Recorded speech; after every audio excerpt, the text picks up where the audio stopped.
மகளிர் படைன்னு ஒன்று உருவாக்கியிருக்கோம். அதில் வெற்றி வாய்ப்பை நாங்கள் கொண்டு வருவோம். இளைஞர் எங்கள் பின்னால் வர்றாங்க. நாங்கள் 200க்கு 200 வெல்லுவோம்.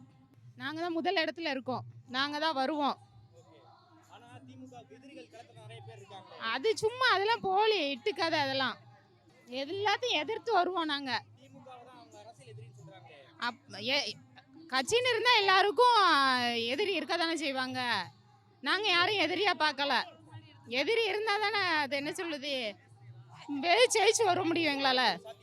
கண்டிப்பாக நாங்கள் வருவோம்.